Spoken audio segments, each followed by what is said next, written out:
You will hear a telephone conversation between the organizer of a short story competition and someone who wishes to take part in the competition. First, you have some time to look at questions 1 to 6.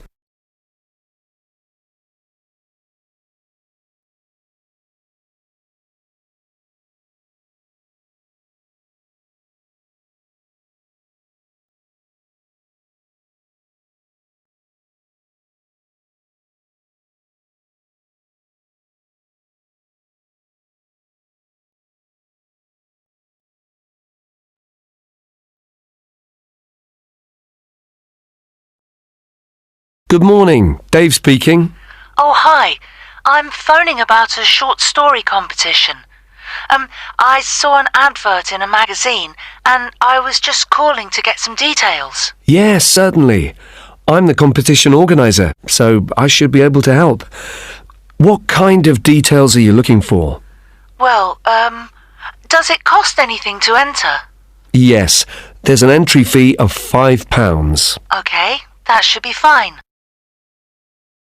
It's a short story competition, so how many words is that? Well, we want to give people a reasonable amount of freedom, but the guidelines are around 3,000 words. Oh, that sounds quite a lot. Well, it's not as much as it used to be. We did have a limit of 5,000 words, but some people thought that was too many. So this year we've reduced it. Right. And does the story need to be about anything in particular? No, you can write about any topic you like. But the main point of the competition is that it has to have a surprise ending. Oh, I see. That sounds interesting. I don't think I've ever written a story like that before. Yes, it's something we've introduced for this year's competition. Right. I'm 18. Is there any age limit? Yes, you need to be 16 or over. So, if you're 18, that's fine. Great. So you have the competition once a year, is that right? Yes, we start advertising in January, and the competition takes up a lot of the year. We give people a few months to write their story, and then it takes quite a long time to judge all the entries and to announce the winners. I see. So when is the closing date for the competition? It's already April. I hope I'm not too late. No, you've still got plenty of time. You need to submit your entry by the 1st of August. After then, it will be too late. Although you can always enter next year's competition. Okay, good. So how do I enter? Well, we have a website, and the best way to enter is to complete the entry form online. We also have more details of the competition on the site.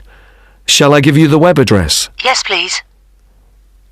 Okay, it's www.comp4ss.com, and that's the number 4, not the word 4.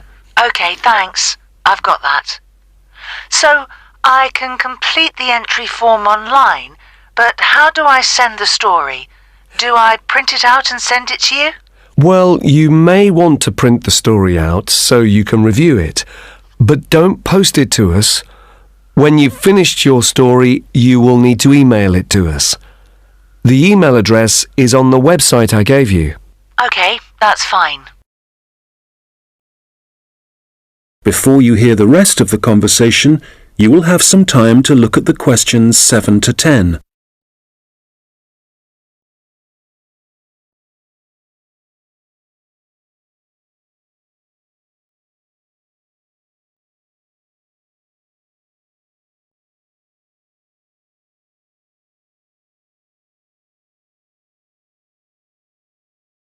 Now listen and answer questions 7 to 10. Can you tell me a bit about how the competition is judged and what the prizes are? Yes, of course. Well, once we have all the entries, I send them to all the judges. Our competition is quite popular, so we are lucky to be able to use famous authors who are very interested in the competition. That's fantastic! It's great to know that someone famous will be reading my story. Yes, that's right. It takes them quite a while to read through the entries, but eventually they decide on the top 5 stories. I see. And what happens then? Well, they will be published online so everyone can read them. They will not be in any order at this point. They will just be the 5 stories that the judges think are the best. And do all the top 5 stories get prizes? No, it's just the top story and the runner-up.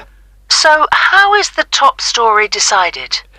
Well, once the top 5 stories are available, it will be the public who will vote for their favourite story.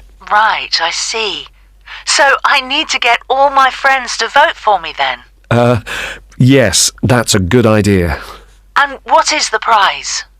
Well, the runner-up gets a prize of £300, but the winner gets a trip to Spain to attend a workshop for writers. Wow, that's brilliant! I'd better get writing straight away. Yes. Good luck. Thanks. That is the end. Recording 44. You will hear a guide talking about a sea life centre. First, you have some time to look at questions 11 to 17.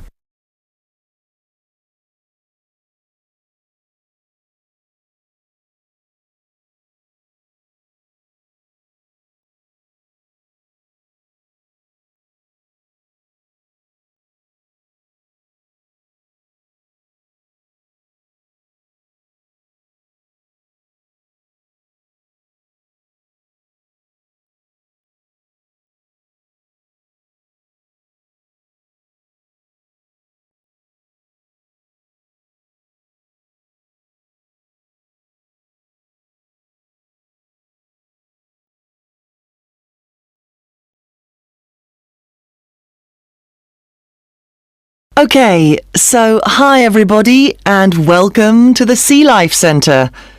Before you start on your tour, I'd just like to give you some information about things to look out for as you go.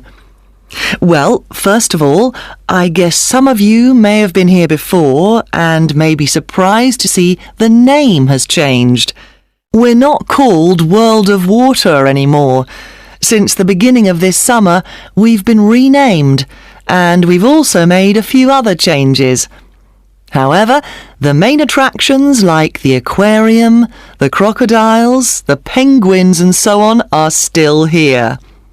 But we have a new restaurant and picnic area, and the latest thing that we have, and it was only finished last week, is the splash ride.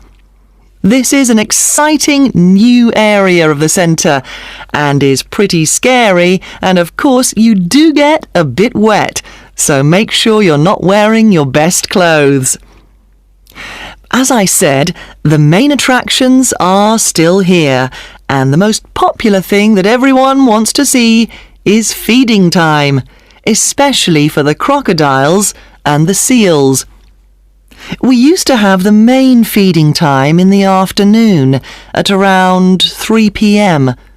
But we found that some of the animals got a bit hungry waiting until then, and so we now have it at noon. They seem much happier with the new time, although it's a bit difficult to know what they're thinking. Now, I'd like to mention something new that we've introduced this year that we're very excited about. It's called a VIP ticket. The VIP ticket costs an extra £2 per person, and you will be amazed at what it allows you to do. With this, you'll be allowed to feed the sharks.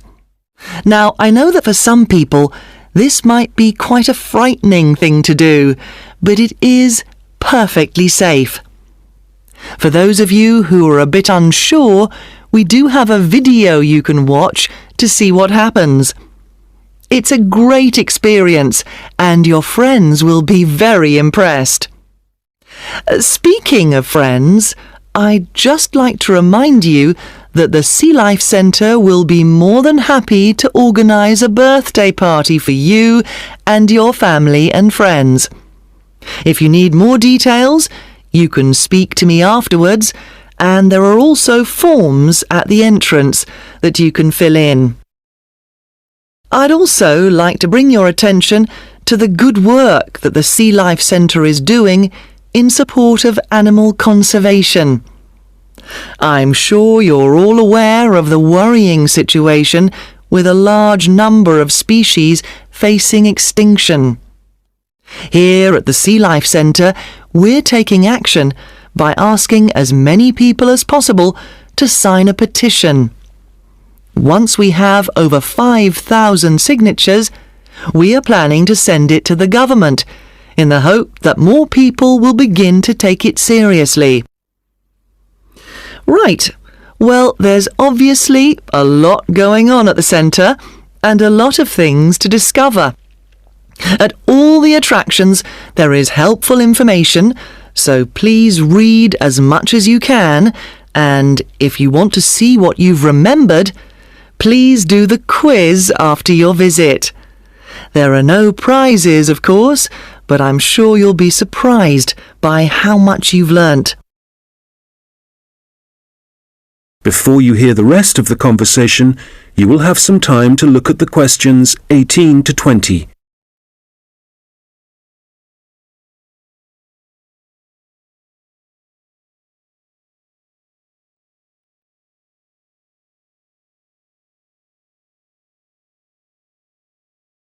Now listen and answer questions 18 to 20. So, before I leave you all to start your tour, I've just got a few tips. There are a large number of attractions, and you may not have time to see them all. Of course, there are the old favourites like the aquarium and the crocodile cave, but if you don't have time to see everything, make sure you visit Turtle Town, which is beyond the aquarium and the seal centre.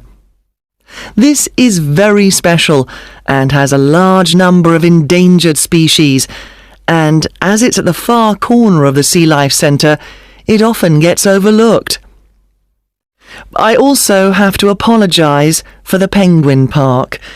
This has needed some urgent work to be done, and so will not be open for the next week. We're very sorry about this, but I'm sure you'll find the Seal Centre, which is directly opposite it, will keep you entertained just as much, if not more. We're also very busy today, as you may have noticed on your way in.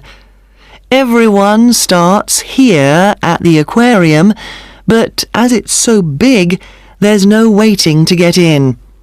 But today, we're expecting a lot of people to want to see the crocodile cave, as a couple of eggs have hatched out. So expect delays there and, if you like, move on to the Seal Centre first and then go back when things are quieter towards the end of the day.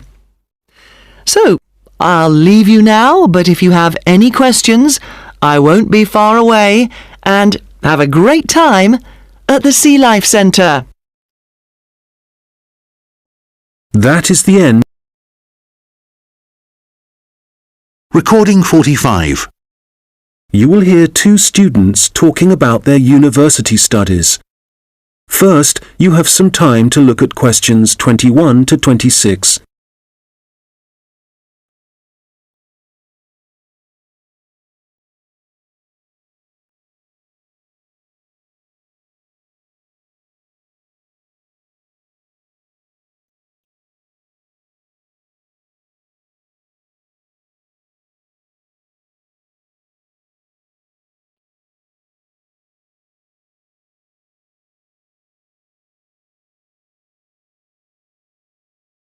Oh, hi George. How's it going? Hi Martina, it's going well. How about you?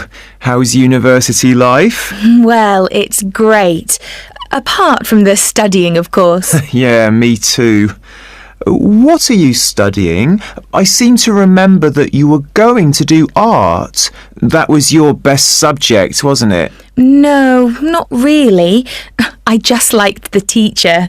He was French and had an amazing accent. My favourite subject was history, but I couldn't see what career that would give me. Ah, right. So what did you choose? Well, I found it really difficult to decide. I was really good at science, but I must admit I never really enjoyed studying it. So, in the end, I decided to opt for English, which was my second favourite subject, and I thought it would be more useful to me than studying anything else. So, that's what I'm doing. How are you finding university? Well, it's a bit of a challenge, I suppose. Are you finding it difficult? Well, some of it. I'm doing mechanical engineering, which is really interesting, but it covers quite a lot of areas, like materials science, machine design, physics, and of course mechanics. And they're all fine. But it's maths that I'm struggling with. It's a lot harder than it was at school. I can believe it. It all sounds very difficult to me. But then I never was very good at mechanical things. I suppose it must involve some practical work. Well, not at the moment. Currently, it's nearly all theory, so it's a bit heavy going. I guess you need to start with that so that you can get a grasp of the concepts and learn a few facts before you start putting it into practice. It must be a lot different to the course that I'm taking. Yes, but in a few weeks we'll be having a lot more practical experience. In fact, I've got a great assignment this term working on jet engines, which means I'll be going on a few field trips to a nearby airport. Oh, that's great. It sounds like you're going to be very busy. Yes, I'm not sure how I'm going to cope with the work. We have a lot of lectures, and that's fine. The lecturers are very knowledgeable, and I learn a lot from them.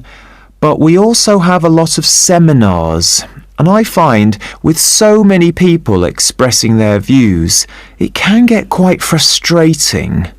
It would be better if we didn't have so many of those. Yes, it's the same for me.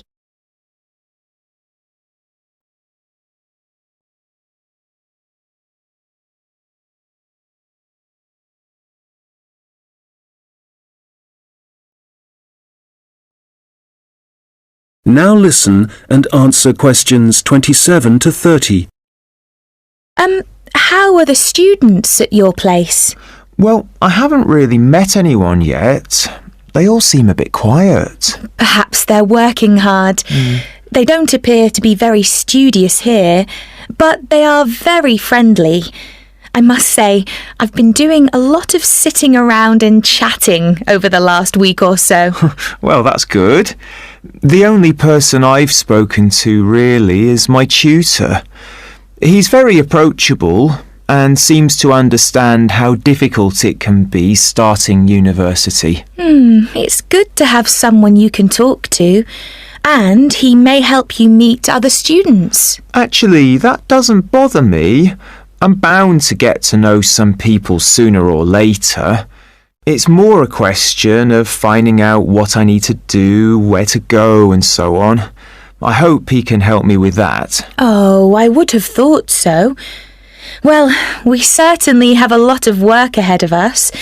It seems like a long time, doesn't it? Studying for 3 years. Yes, it does. But I'm sure it'll go quickly. You know, I'm really dreading the first assessment. Yes.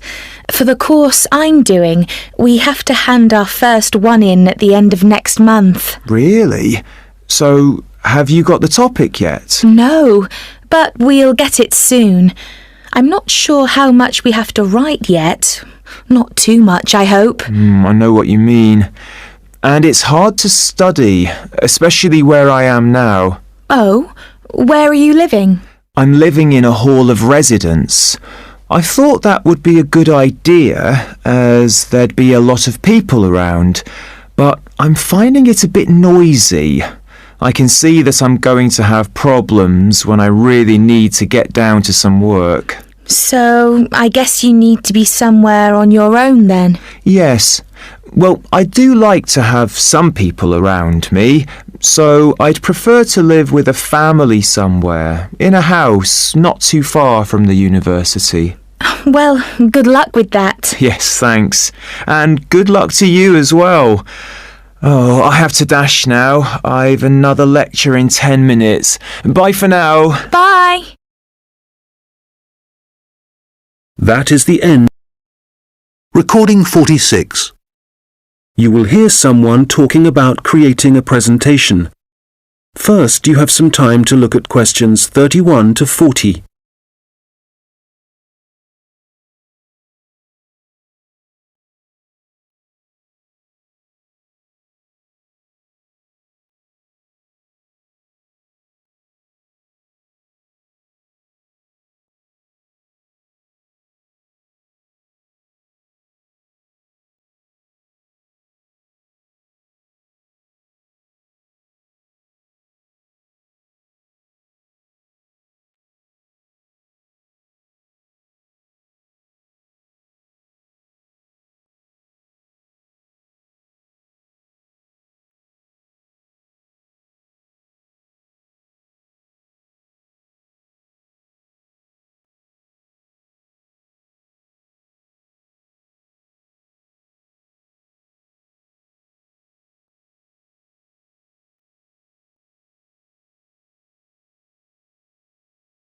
Now listen carefully and answer questions 31 to 40. Hello, everyone. You've all been given an assignment for your sociology course, which will involve giving a presentation to the rest of the group. And so today, I'm going to be giving you a few tips on how to prepare your presentations. This should help you with your current assignment, but a lot of the principles I'll be putting across will be general principles which will, of course, help you with all your future presentations. So, first of all, the most important thing to consider is your audience, and in this instance, your audience are the other students in your group. There are 3 points to bear in mind. Firstly, you need to ask yourself what they need to know. Secondly, it's useful to consider whether they'll be supportive or not.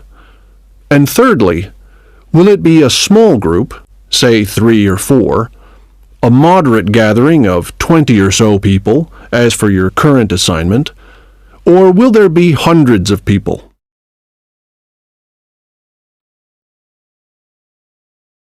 Having said all that, what I'm about to tell you will apply equally to any audience. So, how do you structure your presentation? Right at the beginning, you should tell them something that forces them to pay attention. This could be something surprising or even shocking, but it needs to be relevant. After that, you need a list of items or topics showing them what you'll be covering, rather like an agenda. And then the main part of the presentation will follow. This main part will be the detailed information you'll be presenting, and could include facts, statistics, personal experiences, etc. After this, you should summarize what you've presented and close with what I call next steps. For this assignment, you could simply point the group to other sociology reference material. In other cases, you may want to suggest some actions that people can take. Now, what about the design of the slides for your laptop? Well, the important thing here is to be consistent. You need to have the same type of font and use the same color and size for the same elements. For example, all headers need to look the same. All bullet points need to be presented in the same way. And don't just stick to words. Bring the presentation to life by adding graphics. These could be in several forms, such as pictures, flowcharts, diagrams, histograms, and so on. And so let's move on now to presenting. You have your presentation prepared, and you're ready to start, well, it's important to give a good impression from the start. So take 3 deep breaths, look at the audience, no matter how frightening they may be, and be enthusiastic and energetic. As you go through the presentation, remember to provide some variety in the way you speak. So, for example, you can talk fairly rapidly for information that may be familiar, but then slow down for more unfamiliar sections. And change your tone as you speak. Don't keep it at the same level all the way through. As I mentioned, look at your audience. A good tip is to pick people out and look at them for around 5 seconds. Not looking at the audience gives the impression that you're either not interested in them or terrified of them. Looking too long at one particular person may make them feel rather uncomfortable. There may be points in your presentation that you want your audience to really absorb, and in order to make important points stand out, you may consider adding silence right after these. It will give people time to reflect on what you've just said. Also, you may be presenting complicated ideas or technical details, but try to keep everything as simple as possible. Use simple words and as few as possible. And be clear. If you say something like, "This appears to be," it implies uncertainty. So using weak verbs such as appears, seems, could be, etc., needs to be avoided. I'll just finish off with a few thoughts on questions and interruptions from the audience. You may choose to invite questions from the audience as you go, or ask them to wait until the end. Either way, questions should be encouraged, as it provides you with some feedback on how interested the audience is and how well they're understanding you. When a question is asked, you need to provide an answer that is as accurate as possible. So, initially, my tip is to repeat it. This will ensure you have heard it correctly and will give you a few seconds to gather your thoughts. Interruptions, on the other hand, can be unwelcome, and you may get them for a variety of reasons. It's likely, however, that there's something in your presentation that's unclear or confusing. So my advice is to reduce problems by reading through your presentation beforehand and predicting potential points which could cause interruptions. You may then want to change that part of your presentation, or at least you'll be prepared if someone does interrupt you. Now, do you have any questions?